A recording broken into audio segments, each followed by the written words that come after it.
Efésios capítulo 4, versículo de 1 a 6.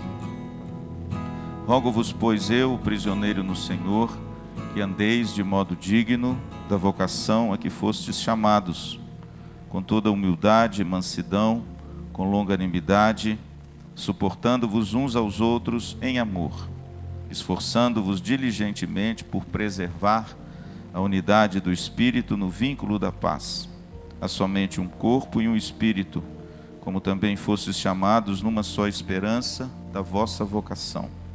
Há um só Senhor, uma só fé, um só batismo, um só Deus e Pai de todos, o qual é sobre todos, age por meio de todos e está em todos.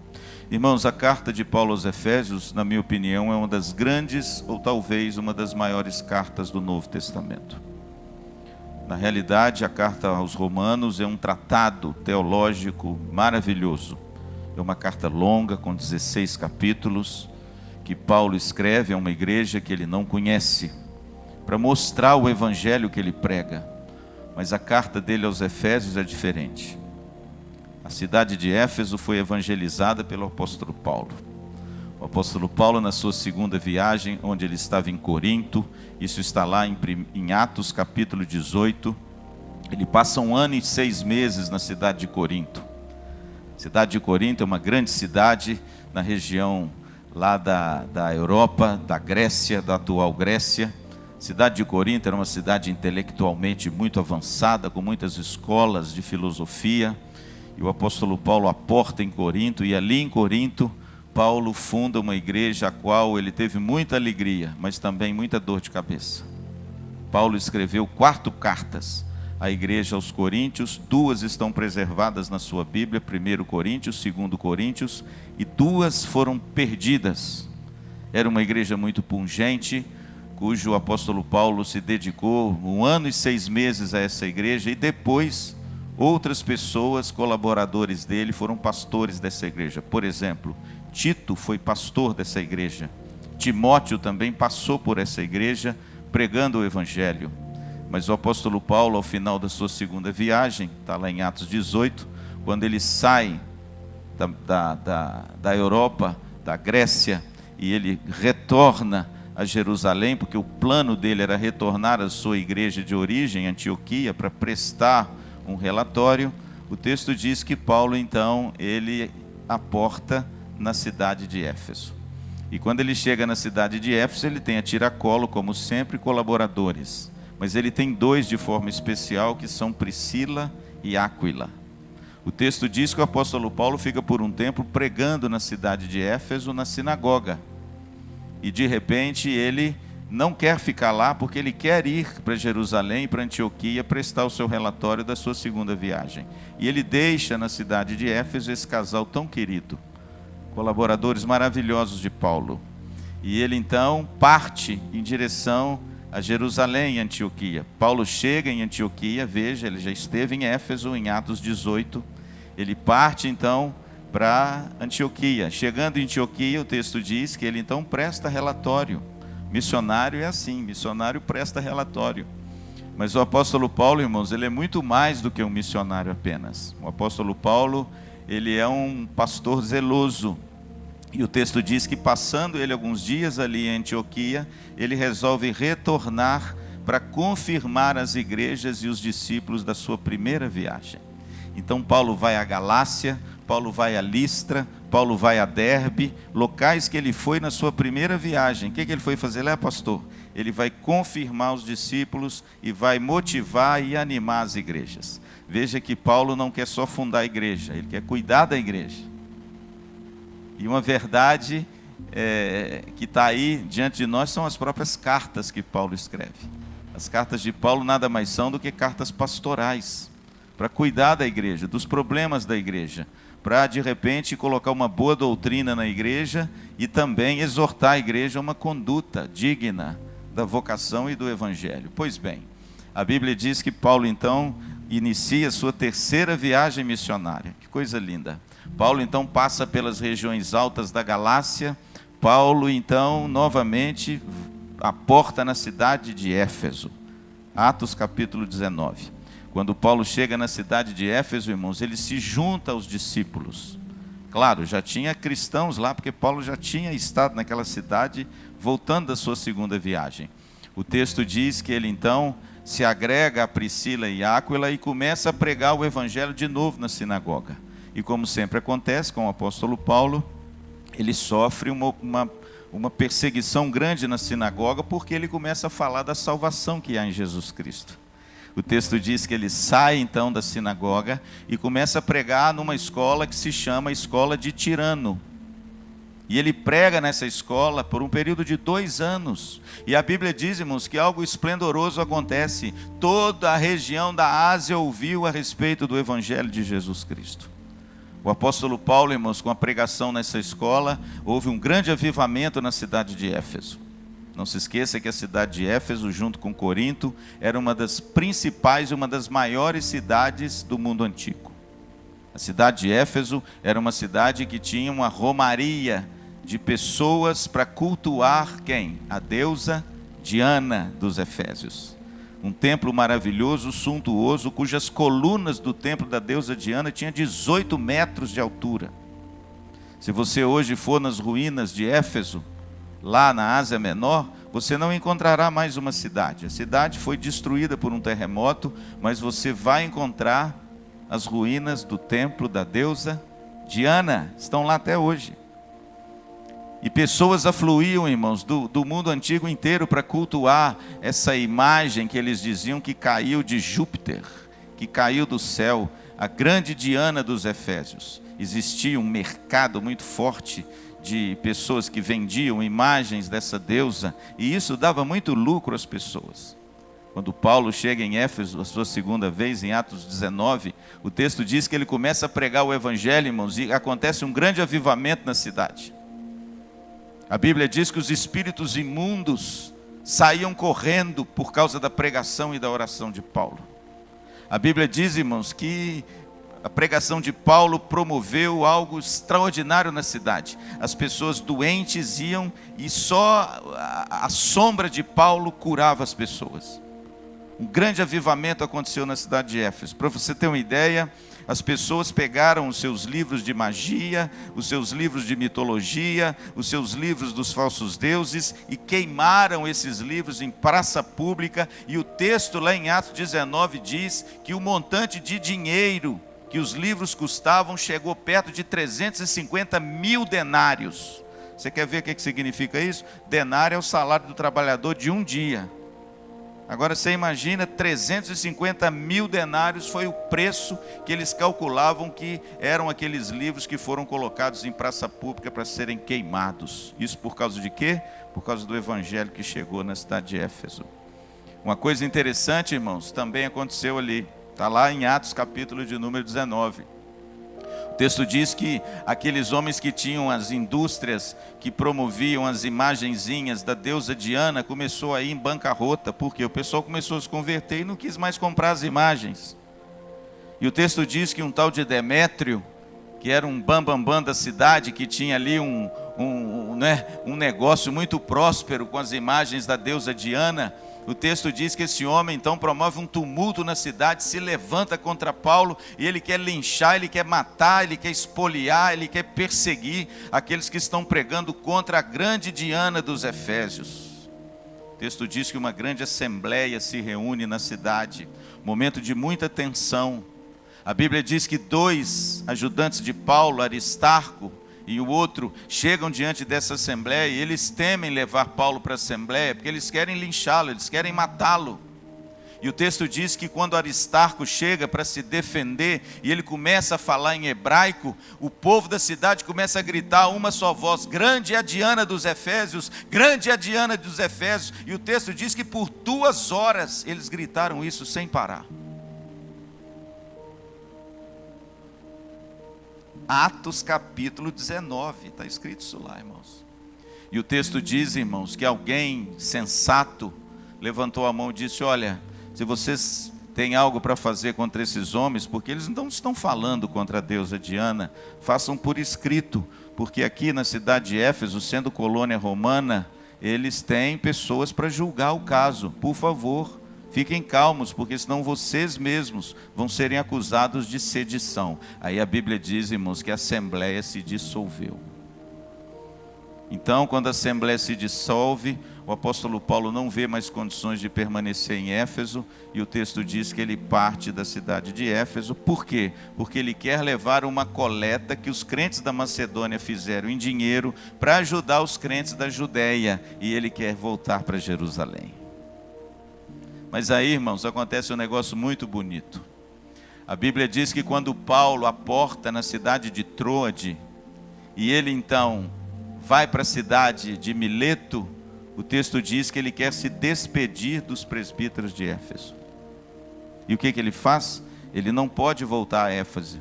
Então ele manda chamar os presbíteros de Éfeso. Pastor, onde o senhor está? Eu estou em Atos capítulo 20.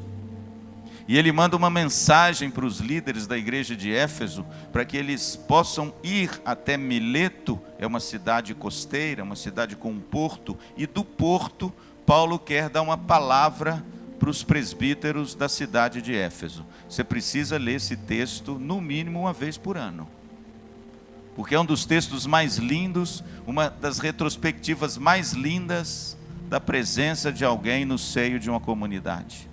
Está lá em Atos capítulo 20, e Paulo então, quando reúne com os presbíteros de Éfeso, ele começa a dar uma retrospectiva de tudo o que aconteceu com o seu ministério, desde o dia que ele chegou nessa cidade, até aquele dia que ele está se despedindo deles. Pastor, qual é o teor dessa exortação e dessa despedida de Paulo? Primeiro, o apóstolo Paulo mostra para ele como ele se comportou desde o primeiro dia que ele chegou. Ele olha para a liderança da igreja naquele porto, naquele belíssimo porto da cidade de Mileto, uma cidade histórica, uma cidade ligada à filosofia antes da época de Cristo, antes de Sócrates inclusive. Nessa bela cidade, ali às margens do mar, o apóstolo Paulo começa a dizer o seguinte: olha, vocês bem sabem como eu me portei diante de vocês. Vocês viram as minhas lágrimas, vocês viram o meu sacrifício, vocês viram como eu servi em humildade ao Senhor em todo o tempo. O apóstolo Paulo mostra, irmãos, como ele se comportou no seio da comunidade. O apóstolo Paulo, depois que ele dizer que ele se portou de forma humilde, de forma de um servo, ele diz: olha, vocês podem ver que eu não deixei sequer de anunciar a vocês nada de todo o desígnio de Deus. E eu preguei publicamente e também de casa em casa. Paulo agora mostra como ele pregou o evangelho.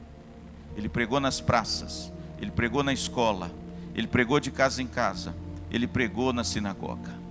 Depois o apóstolo Paulo diz o seguinte: olha, eu falei sobre o arrependimento e sobre a fé em Jesus Cristo. Essa fé que pode dar herança a todos vocês. O apóstolo Paulo agora mostra o teor da pregação.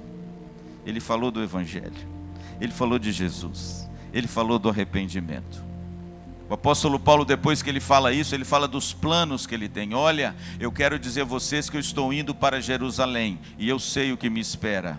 O que me espera são cadeias. Paulo sabia, querido, que quando ele chegasse em Jerusalém, ele seria preso. Mas ele diz assim: olha, eu não tenho a minha vida nenhum valor, a não ser que complete o chamado de Cristo por meu intermédio. Estou pronto, não apenas para ser preso, mas eu estou pronto até por morrer, por amor a Cristo. E Paulo, depois disso, irmãos, ele exorta os seus presbíteros dizendo o seguinte: olha, atentai para o rebanho de Deus, que o Senhor colocou nas suas mãos. Tomem cuidado, porque na ocasião da minha partida, lobos vorazes penetrarão no meio do rebanho, vindo de fora, para destruir o rebanho. Mas também dentre vós se levantarão falsos profetas, querendo destruir a sublimidade de Cristo no seio da igreja. Por isso, eu os encomendo a palavra da verdade, porque ela é poderosa para dar herança a vocês entre os salvos em Jesus Cristo. Paulo então alerta esses homens, irmãos, que por causa dessa ausência dele, a igreja sofreria. sofreria perseguições de fora e sofreria heresias de dentro. Mas uma coisa Paulo diz agora no seio desse discurso, que realmente tocou o coração desses homens, quando ele diz o seguinte: vocês nunca mais verão o meu rosto. E Paulo então termina, irmãos, dando um testemunho pessoal. A ninguém cobicei prata nem ouro. Deus é testemunha, e vocês também, que muitas vezes eu trabalhei com as minhas próprias mãos para sustentar a mim e a todos os que estavam comigo. Vocês são testemunhas. A Bíblia diz, irmãos, que quando Paulo termina esse belíssimo discurso, numa belíssima paisagem, o texto diz que agora é a hora da despedida. Como é que ele se despede? A Bíblia diz que ele se ajoelha na praia. A Bíblia diz que todos se ajoelham com ele e ele ora. A oração não está lá, mas a Bíblia diz que ele ora por todos. E quando ele se levanta, a Bíblia diz que todos abraçaram afetuosamente e o beijaram em lágrimas. Paulo então entrou no navio. É essa igreja, irmãos, que Paulo escreve essa belíssima carta. Pastor, aonde Paulo está quando ele escreveu a carta aos Efésios? Ele está preso em Roma. Ele está preso por causa do Evangelho. E lá na prisão de Roma, na sua primeira prisão, ele escreve 3 cartas. Quais são elas? Efésios, Filipenses e Colossenses. São as chamadas cartas da prisão. E Efésios está entre uma delas. A carta de Paulo aos Efésios, irmãos, é um primor. É a principal carta do Novo Testamento que trata do assunto da igreja. Você quer compreender um pouco mais a igreja? Leia a carta de Paulo aos Efésios. O pastor Luciano mesmo publicou uma apostila para os grupos de crescimento, comentando toda a carta de Paulo aos Efésios, desde o capítulo 1 até o capítulo 6. Se você quiser, esse material está disponível aí para você, discorrendo sobre toda a carta. É uma belíssima carta, é a carta mais teológica que trata da igreja, é a carta de Paulo aos Efésios. Ela contém quantos capítulos, pastor? Está fácil, está aí na sua mão. Ela contém 6 capítulos. E como sempre Paulo escreve, é o estilo dele, os primeiros capítulos Paulo trata de uma doutrina consistente. Ele quer que o seu público tenha uma teologia correta, uma doutrina correta, uma fé correta, um conhecimento correto a respeito de Cristo e a respeito da obra de Cristo que ele realizou no coração da igreja. E Efésios não é diferente. Capítulo 1, capítulo 2, capítulo 3, o apóstolo Paulo fala sobre essa eleição maravilhosa, sobre essa predestinação, palavra que tem muita gente quando ouve até saculeja na cadeira. Mas está aí no capítulo 1 de Efésios. Ele vos predestinou para serdes dele antes da fundação do mundo e vos elegeu para que vocês fossem como filhos amados para o louvor da sua glória. No capítulo 1, irmãos, o apóstolo Paulo fala dessa obra gloriosa que Cristo efetuou na vida dos seus eleitos, naquele que ele mesmo escolhe, para o louvor da sua glória. E no capítulo 2, então, ele começa a enfatizar que isso acontece pela graça.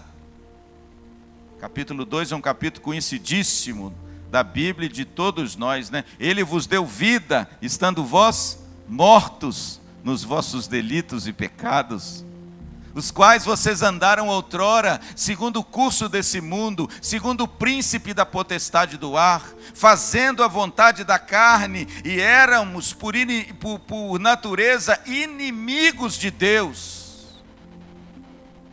Paulo retrata, irmãos, o estado do homem sem Cristo. Capítulo 2, versículo 1 a 10. Ele fala que você era como um tronco num rio.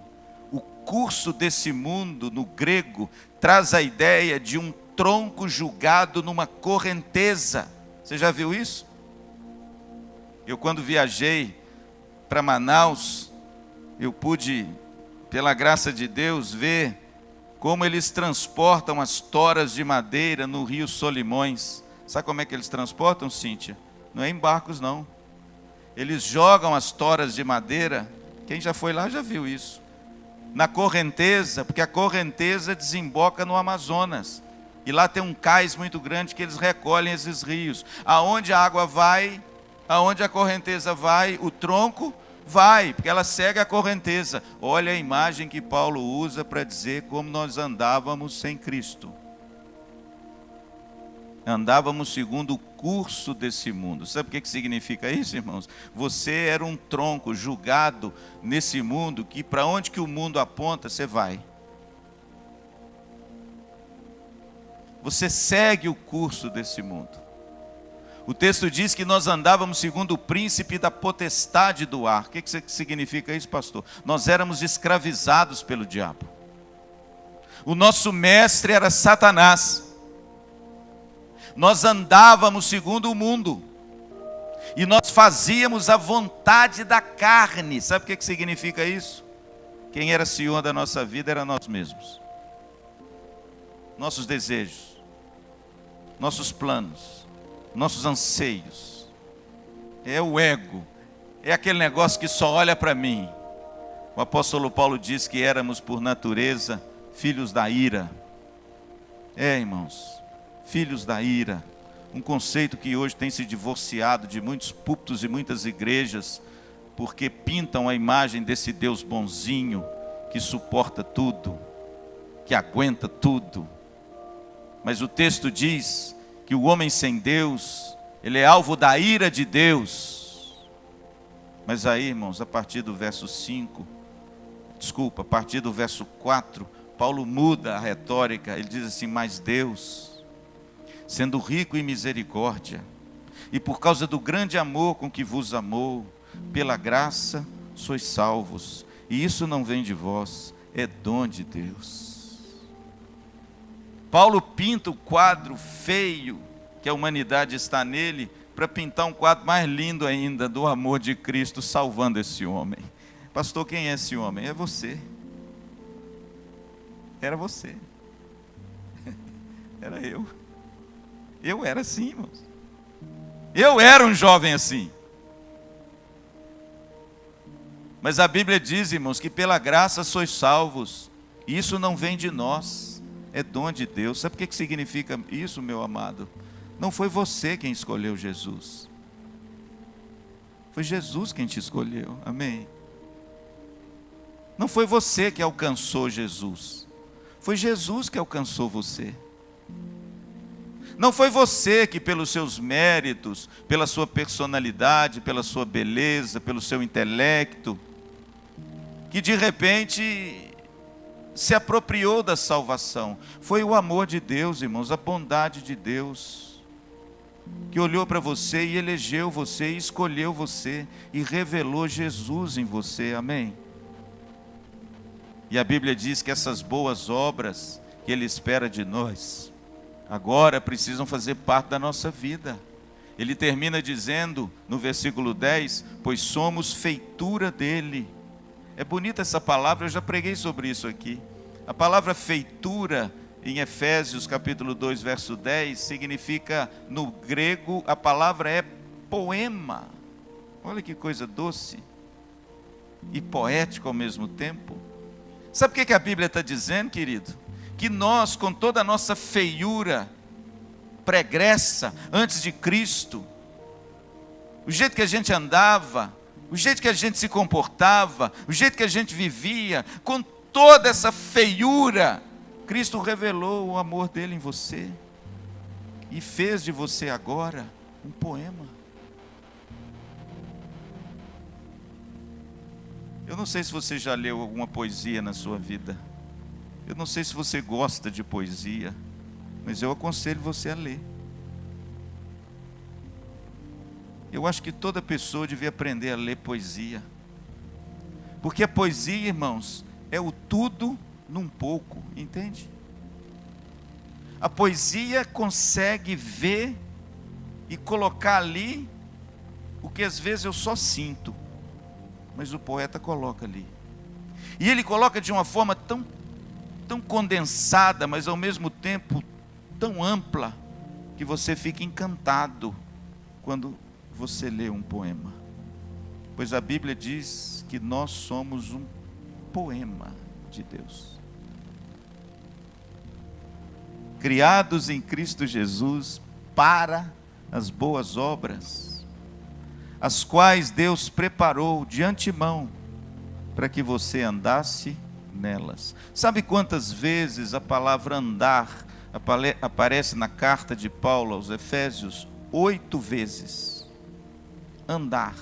O texto que nós lemos é uma delas. Andeis de modo digno da vossa vocação. Mas essa palavra, irmãos, essa expressão aparecem 8 vezes nessa carta. E Paulo termina o capítulo 3, irmãos, de uma forma muito bonita. Como? Com uma oração. Você quer ver a oração de Paulo? Volta uma página aí, por favor, da sua Bíblia. Capítulo 3, versículo 14. A teologia boa que Paulo imprime no coração dos crentes em Éfeso termina com uma oração. Pastor, o que isso tem a ver?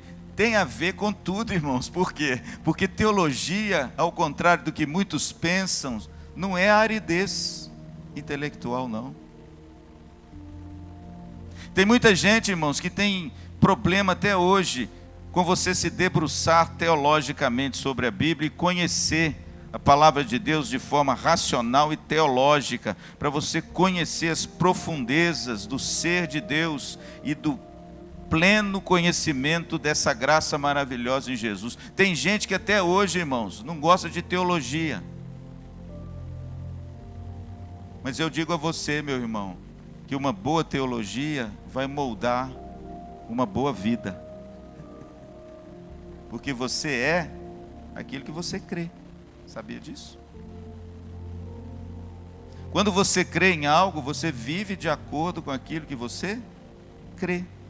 E é por isso, irmãos, que o apóstolo Paulo se preocupava muito com teologia em todas as suas cartas. Metade das cartas era teologia, metade das cartas era vida prática. O que a teologia faz agora conosco? Capítulo 4, 5 e 6 da carta de Efésios. Agora, o bonito, irmãos, que eu acho maravilhoso, eu que estudei teologia, eu que fiz um bacharel em teologia, eu que pela graça de Deus depois fiz outros cursos de teologia e formei outros troços de teologia. Irmãos, a teologia você tem que tomar cuidado com ela, sabe por quê? Porque a teologia não pode ser tratada como uma disciplina árida, ela tem que ser algo espiritual. Ela tem que ser adornada com uma beleza para aquecer o seu coração e para estender as suas mãos. É por isso que Paulo termina com uma oração à teologia. Olha que bonito. Pastor, por que Paulo ora depois de um estudo teológico tão grande para mostrar que se a teologia não te faz mais uma pessoa mais perto de Jesus para buscá-lo em oração, ela não serviu para nada. Olha o que ele ora no final do capítulo 3. Por esta causa me ponho de joelhos diante do Pai. Veja, querido, que uma boa teologia pode ter também do lado dela uma boa piedade, amém? Você pode conhecer bem a Bíblia, mas ser também uma moça piedosa. O problema é quando o conhecimento da Bíblia te torna arrogante, julgador, debatedor. Alguém que só encontra com o outro para debater teologia. Irmãos, isso é uma tristeza, viu? Isso é terrível. Quando você só entra numa roda para saber quem é calvinista, quem crê, quem não crê, se batiza por água, se é aspersão, e fica ali só colocando coisa teológica nas conversas, mas essa teologia não desce, irmãos, para o seu coração, nem para as suas mãos, nem para os seus joelhos. Eu gosto do apóstolo Paulo, irmãos, que ele é temperado, entende? Ele é temperado. Ele é um homem de uma profundidade intelectual que ele mesmo escreveu que se avantajava a todos da idade dele. Ele não tinha falsa modéstia, ele sabia quem ele era. O apóstolo Paulo, irmãos, falava fluentemente, escrevia fluentemente 4 línguas. Ele conhecia, irmãos, a palavra de Deus, toda ela. Ele citava os textos do Velho Testamento, irmãos, com uma desenvoltura que ninguém até hoje citou. E o maior teólogo que já existiu em todos os séculos da igreja é o apóstolo Paulo, irmãos. Intelectualmente não existia ninguém igual a esse homem. E viu, meu querido Daniel, eu acho que não vai existir. Mas esse homem, irmãos, quando ele termina a sua pena teológica tão sublime, tão inteligente, ele se põe de joelho. Estudar a Bíblia, irmãos, é uma bênção, e a igreja presbiteriana se prima por isso, não é? Agora, querido, tome cuidado para não ser só isso. Tome cuidado para a instrução bíblica não dilatar a sua cabeça e esfriar o seu coração. Porque às vezes é isso que acontece com muita gente. O apóstolo Paulo mesmo disse assim: cuidado, porque multiplicando a ciência, o amor pode esfriar. Mas a Bíblia diz, vamos lá, estou terminando. Por essa causa me ponho de joelhos diante do Pai, de quem toma o nome toda a família, tanto no céu como sobre a terra. Agora você vai ver que causa é essa. Ele faz um floreio aqui antes. Versículo 16. Para que segundo a riqueza da sua glória, olha aí o que Paulo está orando agora, vos conceda que sejais fortalecidos com poder, mediante o seu Espírito, no homem interior. Primeiro, pastor, o que Paulo ora? Para que o Espírito Santo habite no coração dos crentes. Para que o Espírito Santo encha o coração dos crentes com o poder dele. Versículo 17. E assim habite Cristo no vosso coração pela fé, estando vós arraigados e alicerçados em amor. Veja que o apóstolo Paulo fala agora do grande fruto que o Espírito Santo produz. Qual é?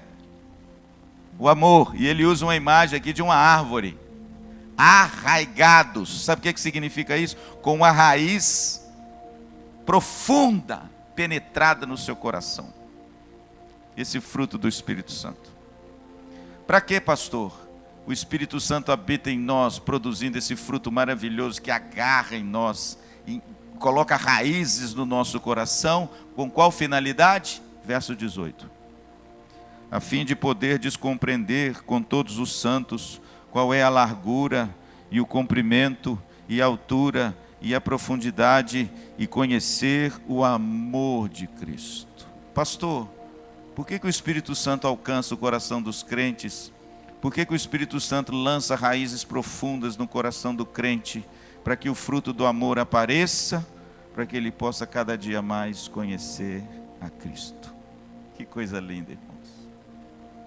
Conhecer esse amor profundo. O apóstolo Paulo fala de comprimento, altura, profundidade. Por quê? Porque é um amor, irmãos, que abarca tudo. Verso 19. E conhecer o amor de Cristo que excede todo entendimento, para que sejais tomados de toda a plenitude de Deus. Em outras palavras, tudo que eu ensinei a vocês no capítulo 1, 2 e 3, essa teologia maravilhosa, é para que você se aproxime cada vez de Cristo e seja tomado por esse Espírito maravilhoso e se pareça cada dia mais com a pessoa bendita do Senhor. Amém? Versículo 20, ele conclui a oração. Ora, aquele que é poderoso para fazer infinitamente mais do que tudo quanto pedimos ou pensamos, conforme o seu poder que opera em nós, a ele seja a glória na igreja e em Cristo Jesus por todas as gerações, para todos sempre. Amém. Veja, querido, que coisa bonita, né? Como Paulo usa a teologia para o serviço da fé. Como ele usa o conhecimento de Deus para promover o amor. E como ele usa, irmãos, um belo discursar sobre a obra gloriosa da salvação, para que você se aproprie cada vez mais da beleza e da sublimidade de Cristo Jesus. Agora ele entra na parte prática da carta, está vendo? Capítulo 4, 5 e 6. Uma boa teologia, agora uma boa vida. um bom conhecimento, uma boa fé. E está aí o texto que a gente leu. Pastor, o que Paulo requer de nós? Vamos ler de novo? Versículo 1. Rogo-vos, pois eu, o prisioneiro do Senhor. Está vendo aonde ele está? Está preso. Que andeis de modo digno da vocação a que fostes chamados. Está aí o que Paulo quer. Vocês já sabem disso tudo do capítulo 1, 2 e 3? Já compreenderam essa obra gloriosa que Cristo fez em vocês? Já viram quem vocês eram no passado e o que Cristo fez com vocês no presente? Já perceberam o que Deus quer com o Espírito Santo habitando em vocês? Pois bem, agora eu vou mostrar como vocês devem andar. E é claro que andar aqui, o que significa, pastor? Significa testemunhar com a sua vida, né? Significa você agora refletir a vida de Cristo em você, aonde quer que você vá, no comércio, no banco, na escola, na repartição pública, no consultório, no seu trabalho, nos seus pacientes, lá no Labuca, tratando com as pessoas, com seu marido, com seus filhos, no lazer. Vamos agora para a praia. Tanta gente já viajou aqui da IPVO, ai que inveja. Tanta gente já saiu, já pegou o carro, já foi para Belo Horizonte, já foi para a praia, já foi para não sei aonde, já foi para não sei aonde. Querido, o que Paulo está dizendo? Olha, agora que eu instruí vocês numa boa teologia, nessa obra plena, completa, perfeita, eu quero mostrar a vocês agora que vocês precisam andar de modo digno do que vocês receberam. Como? Como? E aqui, irmãos, Paulo destaca 4 coisas. Pastor, como é que nós devemos andar?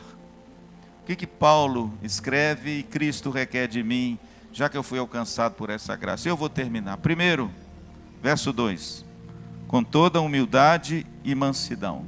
Pastor, como é que nós devemos andar agora? Com humildade e mansidão. Por quê? Porque Jesus era manso e humilde de coração. Veja que a primeira virtude que tem que despontar na vida de um crente é a virtude do qual o Senhor Jesus falou dele mesmo. Lembra lá em Mateus 11, 28?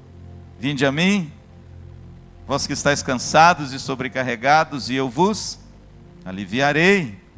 Tomai sobre vós o meu jugo e aprendei de mim, porque sou o quê? Manso e humilde de coração. E veja, querido, que coisa linda. Creio que Paulo conhecia esse evangelho de Mateus nessa época. E creio que Paulo, irmãos, percebeu essa pessoa bendita de Cristo, como essas virtudes eram fortes no seu Senhor. E como isso, irmãos, deve fazer parte da nossa vida, se é que nós fomos alcançados por essa graça.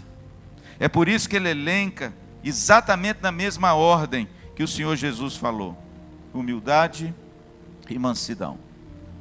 Veja que essas 2 virtudes precisam fazer parte da nossa vida, querido. O nosso cordeiro era manso e humilde.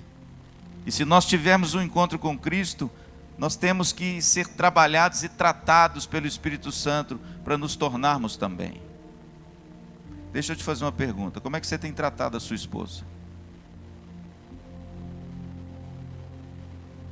Esposa, como é que você tem tratado o seu marido? Pais, como é que vocês têm tratado seus filhos? Com mansidão ou com gritaria? Com cólera? Com litígio? Com conflito? Com confusão? Será que o Espírito Santo já domou o seu caráter ou ainda não?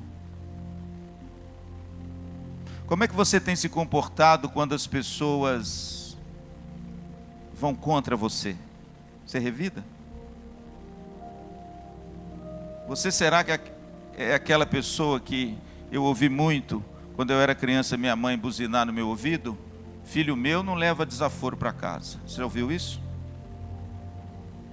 Será que você ainda é tomado por esse tipo de reação? Não, o sujeito pisou no meu calo, eu tenho que revidar. Será que é isso que Cristo nos chamou para perpetuar? Se você ler a carta de Paulo aos Efésios, no capítulo 4 e 5, ele vai dizer assim: longe de vós toda ira, gritaria, confusão, nem sequer se nomeie no meio de vós. Porque não foi assim que Cristo vos chamou. Isso é quando você outrora andava quando era um gentio. Agora sois luz do Senhor. Pastor, como é que nós devemos andar segundo a nossa vocação? Vocação é a palavra vocare no latim, que significa chamar. Andar segundo o nosso chamado.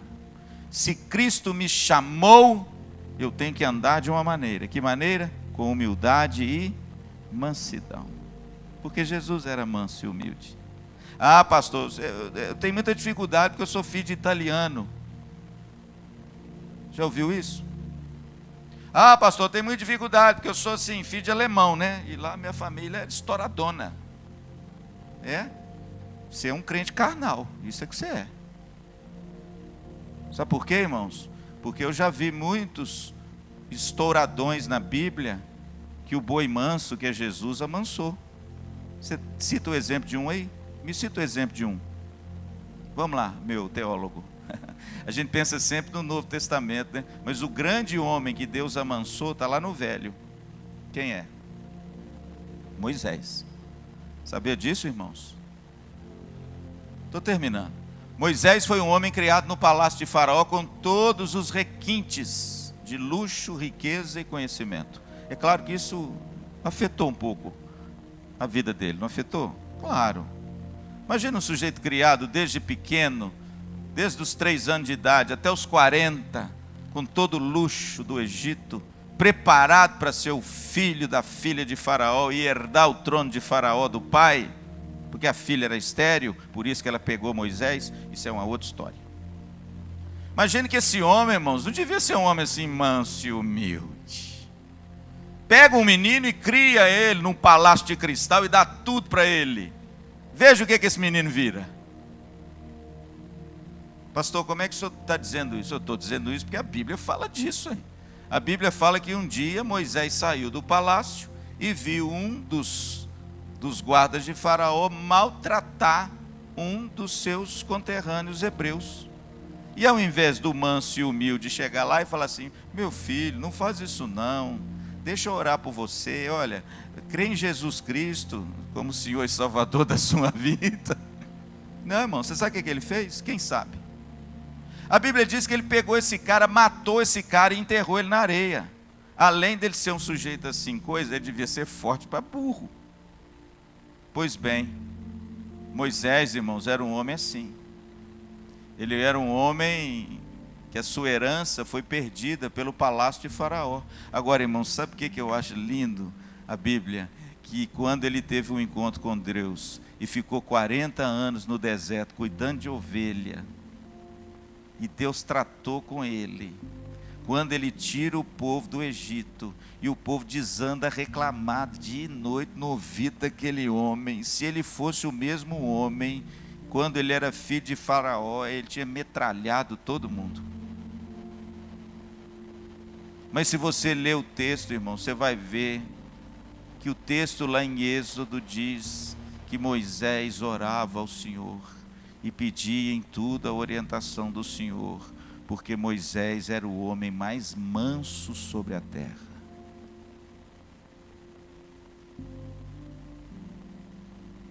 Sabe qual é o nosso problema? É que você não quer ser assim. Esse é o nosso problema. Nosso problema é que parece que a sociedade impôs sobre nós uma postura de uma pessoa orgulhosa. Entende? De uma pessoa, aquela coisa assim, empoderada. Essa é a palavra, né, Cíntia? Para as mulheres então, meu filho, mas para o homem também. E aí, quando a Bíblia fala que você tem que ser manso e humilde, você não quer, mas Deus quer. Amém? E é isso que a Bíblia diz, irmãos, que a gente deve andar dessa maneira. Segundo, com longanimidade. Pastor, como é que Deus quer que a gente ande se a gente teve um encontro com Cristo? Com longanimidade. O que significa longanimidade? Sabe qual a palavra no grego para longanimidade? Macrotímia. Sabe o que significa a palavra macrotímia? Ela tem a raiz da palavra timos, viu, meu teólogo? Sabe o que significa a palavra timos no grego? Paciência. Paciência. Se você abrir lá 1 Coríntios capítulo 13, versículo 4, depois que Paulo fala sobre a superioridade do amor, o amor, ainda que eu ande, ainda que eu fale, ainda que eu queime meus bens, ainda que eu entregue meu corpo, se eu não tiver amor, eu não serei nada. Aí no capítulo 13, versículo 4, ele diz assim: o amor é paciente. É a palavra timos. O amor é paciente. Agora, a palavra aqui, irmãos, é bonito, porque Paulo sobe a régua do negócio, entendeu? A palavra longanimidade, por isso que não está traduzido por paciência aqui, porque não é isso não, é muito mais do que isso. É macrotímia. E você sabe que no grego, o que é macro? Macro. Nossa, é uma macrocidade, não é? É uma cidade gigante. O macro é o contrário de micro. O micro no grego é o pequeno. O macro é aquela coisa grande. A palavra aí é macrotímia. Sabe o que significa isso? Longanimidade. Pastor, qual que é a ideia então? A ideia, irmãos, é do negócio ser estendido. Essa paciência ser estendida. Essa paciência é suportar a coisa, e suportar, e suportar, e suportar. E quando você cansar, você vai suportar mais um pouquinho. A palavra longanimidade é muito mais do que paciência. É você enfrentar, irmãos, o infortúnio, o sofrimento e as provações com uma paciência estendida, cada vez mais estendida, a semelhança do sofrimento de Cristo. O meu colega, irmão querido, Fernando é um maratonista. Fernando participou da São Silvestre. Fernando é um corredor maravilhoso, né, Fernando? Fernando hoje, ó, esse menino aí de camisa branca que está aí, ó, antes dele vir na igreja, ele já correu debaixo desse sol tranquilo de Maringá, de 16 graus, ameno. Ele correu 15 quilômetros antes dele chegar aqui, não é, Fernando? E ele ali atrás me confidenciou o negócio. Me confidenciou que quando ele começou a correr, você estava o quê? Com dor de cabeça. E por causa da dor de cabeça, seu coração dizia o que para você? Fica em casa. Fica em casa. Aí ele começa a correr, o sol causticante, a dor de cabeça, o coração manda você fazer o quê? Para. O que você está fazendo aqui? Para. Você está doido, rapaz? Olha o sol. Para. Mas o que você fez? Pronto. O Fernando hoje é um exemplo de macrotímia. Está aí o exemplo. Pastor, o que é a macrotímia? É quando tudo ao seu redor diz não e você continua. Longanimidade. É muito mais do que paciência, entende? É você não desistir. É você vencer, romper. É você esperar aquela coisa que você não vai poder resolver, mas você sabe que Deus vai o quê? Resolver. Sabe quantos anos, irmãos, a mãe de Agostinho, o grande bispo de Hipona, orou por ele, para que ele se convertesse e fosse um homem de Deus, como ele foi, e mudou o pensamento do mundo ocidental? 35 anos. Certamente a mãe de Agostinho teve uma macrotímia maravilhosa, não é? Mas muitas vezes, irmãos, a nossa sociedade quer tudo para ontem. E a gente não consegue mais esperar nem a televisão ligar. Você já viu isso? Se o celular não abrir rápido, você troca o celular, não é assim? Deixa eu terminar. Meu celular, eu não trago ele na igreja. Não tem problema, você pode trazer o seu, viu, irmão? Não estou falando coisa disso, não. Pode trazer seu celular na igreja, ler a Bíblia nele, não tem problema nenhum com isso. Eu não gosto de trazer meu celular na igreja, primeiro que bolso de calça assim, fica que troço estranho. E segundo que meu celular tomou um tombo, irmãos. Outro dia, não sei como, eu saí de casa, ele estava em cima do móvel, cheguei, ele estava no chão, mistério.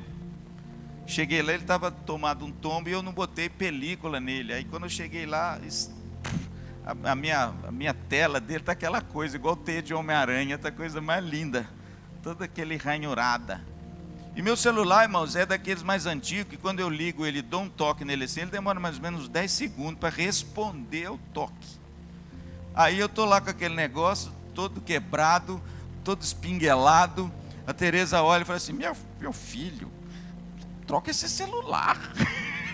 Você tem que trocar esse celular. Não é possível você ficar com o celular. Seu pastor da igreja com o celular. Eu falei, mas qual que é a relação? Eu não estou entendendo. Aí eu brinquei com ela, falei assim, não, meu bem, não quero trocar meu celular não, porque esse celular para mim é pedagógico. Ela não entendeu, falou, mas como é pedagógico?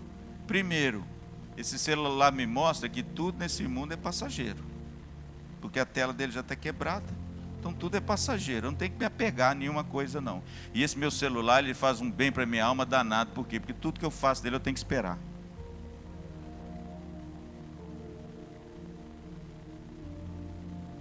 Tem que esperar.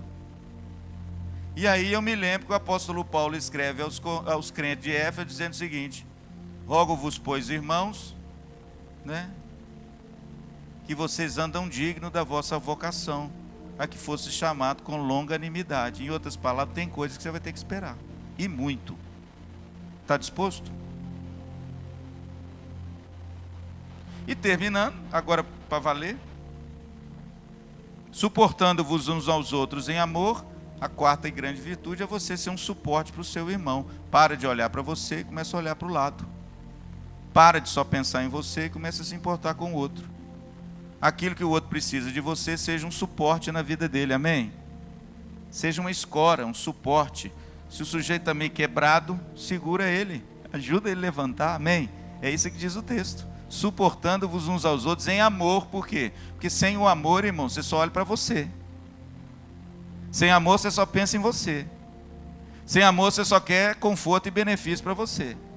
Mas quando você tem um amor de Deus, os seus olhares são para o outro, não é? Você quer ser um instrumento de Deus para abençoar os outros e ser suporte para os outros. E assim é a comunidade do reino de Deus e a igreja, amém? Uns ajudando o outro, amém? E por fim, olha aí, versículo 4, 3, esforçando-vos diligentemente por preservar a unidade do Espírito no vínculo da paz. Pastor, o que nós temos que andar fazendo o quê? Preservando a unidade. Que unidade? A unidade que Cristo já nos colocou entre nós. A gente não vai criar unidade não, irmãos, a gente preserva a unidade. Por quê? Porque no versículo 4 e 5 ele mostra que unidade é essa: um só Senhor, um só corpo, uma só fé, uma só esperança, um só batismo, um só Pai. Em outras palavras, nós já somos unidos nisso. Preserve isso.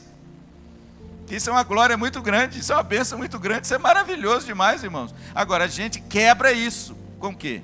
Com as nossas fofocas, disenções, grupinhos, com as nossas mentiras, com as nossas picuinhas, e a gente começa a quebrar isso dentro da igreja. Quebrar o quê? Uma unidade maravilhosa que Jesus já nos deu. Nós temos o mesmo Pai, somos todos irmãos, temos o mesmo DNA, o sangue de Cristo corre nas nossas veias, amém? Tome cuidado para você não preservar, para você não quebrar isso, querido. É isso que Paulo está dizendo. Olha, vocês já receberam um dom maravilhoso, o que, pastor? De ser tão diferente, mas ao mesmo tempo ser unidos em torno de quem? De Cristo. Que coisa linda, irmãos. É glorioso demais o que nós temos. É por isso que a igreja é maravilhosa, porque ela tem gente de tudo quanto é jeito, tudo quanto é tipo, intelectualmente lá, os outros mais tranquilos, um mais simples, um mais, não é? Mas todo mundo tem o quê? Tem Jesus, é filho do mesmo Pai, praticou o mesmo batismo, não importa se vai por imersão, se vai por aspersão, mas foi batizado, faz parte de uma mesma comunidade, temos uma mesma esperança, querido, cuidado para você não quebrar isso. Quero terminar. Tem um negócio no Evangelho de João, capítulo 19, quando Jesus estava pregado numa cruz, que eu acho que isso faz toda a diferença. A Bíblia diz que os soldados foram destacados para quebrar as pernas dos homens que estavam pregados lá. Você conhece o texto? A Bíblia diz que eles foram com uma marreta. Para quê? Porque tinha que quebrar, porque aí ficava pendurado e morria sufocado. Essa é a ideia. Porque o sábado começava às 18 horas, eles tinham que tirar o corpo antes do sábado. Então aqueles que não estavam mortos, eles tinham que matar para poder tirar o corpo, para poder celebrar o sábado. E ninguém trabalha no sábado. A Bíblia diz, irmãos, que o sujeito foi destacado lá para quebrar as pernas. Quebraram mesmo, mas de quem? Do ladrão à direita e do ladrão à esquerda. Por quê? Porque estavam vivos. Aí quebraram as pernas daqueles homens. Mas quando foram pregar, quebrar as pernas de Jesus, o que aconteceu? Não quebraram. Por quê? Porque ele já estava morto. E o soldado, para testificar que ele já estava morto, pega uma lança e fura. Lembra lá? João 19, 21, fura. E a Bíblia diz que quando ele fura o lado de Jesus, saiu o quê? Água e sangue. Irmãos, duas coisas aqui maravilhosas. Uma simbologia em João maravilhoso. Primeiro, por que não quebrou os ossos de Jesus? Porque existia uma profecia lá no Velho Testamento que João cita lá, que quando ele vai quebrar os ossos de Jesus, ele já está morto. E ele diz assim, pois nenhum dos seus ossos serão quebrados. Ele cita a profecia lá do Velho Testamento, que o cordeiro oferecido no altar não podia ter os ossos quebrados. Por quê? Porque Israel era um. Bonito, né? E por que eles não quebraram Cristo? Porque a igreja é uma. Ela não pode ser quebrada. Foi dada a ela uma unidade nesse cordeiro. E ele não pode ser quebrado. Amém? E a segunda simbologia, irmãos, me perdoe, é lindo demais. A Bíblia diz que quando o soldado abre Jesus, sai água e sangue. O que significa isso? Jesus é o doador do Espírito Santo. No Pentecoste, esse sangue, essa água que representa o Espírito Santo, vai vir sobre toda a igreja e vai permanecer aqui até Jesus voltar. Portanto, meu amado, teologia é muito bom, faz bem a gente, mas mais bonito ainda é quando essa teologia desemboca na vida prática. E ela então, primeiro, como diz o texto, andar de modo digno do Evangelho, significa essas 4 virtudes que estão aí. Primeiro, vamos de baixo para cima, preservar a unidade. Cuidado, querido, para você, de alguma forma, não quebrar essa unidade maravilhosa que a igreja tem em Cristo Jesus. Segundo, suporte aquele que precisa de você. Seja um suporte para essa pessoa. Amém? Seja alguém que tenha a mão estendida para abençoar o que está caído. Terceiro, seja uma pessoa macrotímia. Se lembrou agora, hein? Vamos lembrar dessa palavra? Macrotímia. O que é isso, pastor?